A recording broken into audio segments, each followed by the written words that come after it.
Vamos lá, a questão da PUC Minas com modificações. Para se estudar o transporte de determinado soluto X através da membrana plasmática de duas espécies de protozoários parasitas humanos que não apresentam vacúolos contráteis, foi montado o seguinte experimento. Beleza, então é um experimento.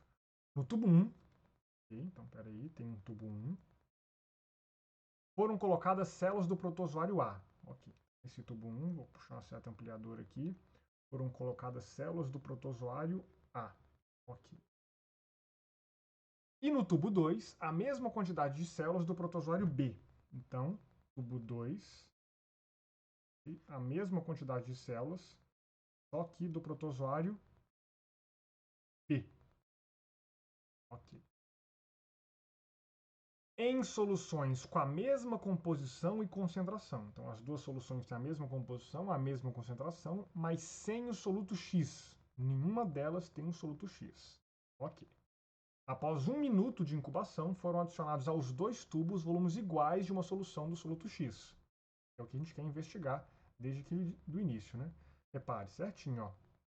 1 minuto, né? Tempo em minutos de 0 a 1, sem soluto, e aí com 1 minuto se adicionou, né, volumes iguais do soluto X. Ok.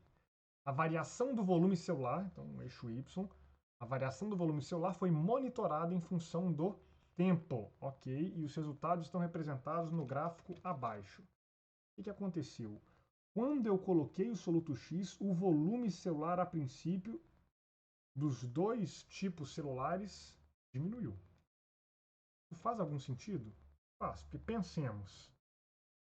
Aqui está a célula do protozoário, ok? Eu acrescentei o soluto X, vou representar o soluto X aqui fora. A tendência, num primeiro momento, quando eu coloco o soluto X, é o meio externo ao protozoário ficar mais concentrado do que ele. E aí ele perderia água por osmose. Passagem de água do meio menos para o meio mais concentrado. Conhece o conceito de osmose, maravilha. Então faz sentido, se eu adiciono um soluto, esse protozoário perder água. Foi o que aconteceu nos dois casos. No entanto, veja a diferença. No tubo 1, as células do protozoário A voltam ao volume que elas tinham antes. E no tubo 2, não. Quando a gente começar a ler as alternativas, elas vão ficar brincando com o fato do soluto X poder atravessar ou não poder atravessar a membrana plasmática. Vamos pensar sobre isso. Se esse soluto não consegue atravessar a membrana plasmática, o meio externo vai ficar definitivamente mais concentrado. E se esse meio externo ficar definitivamente mais concentrado, a água vai ser perdida para o meio mais concentrado. Até quando? Até que as soluções se igualem. Mas o volume celular vai continuar menor do que era antes. Não tem discussão. Então, se, como está acontecendo no tubo 2, o volume celular diminuiu e não voltou ao que era, isso é um indicativo de que o soluto não entrou na célula.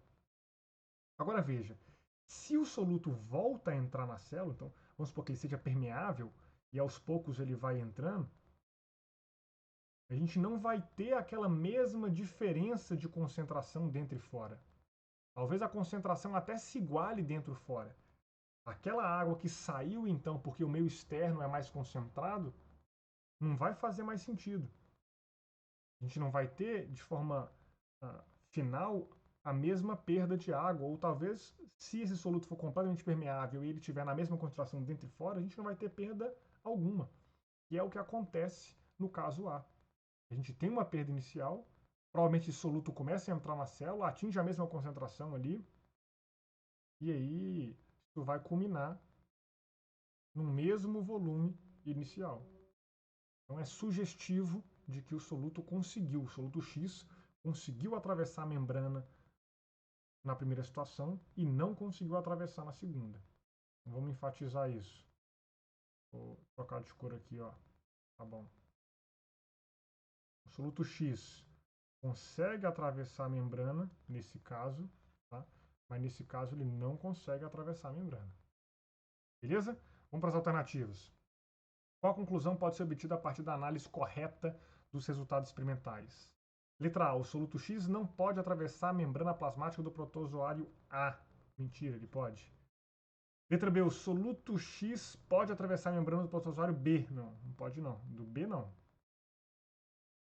O soluto X pode atravessar a membrana plasmática do protozoário A e do protozoário B. Do A sim, mas do B não. O soluto não pode atravessar a membrana do protozoário B. Ok. E não temos evidências com relação ao protozoário A. Não, temos sim. Temos evidência que ele atravessa. Então não dá para afirmar isso aqui.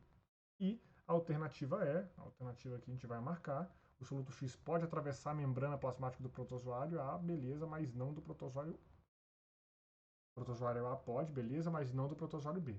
Certinho. Tranquilo?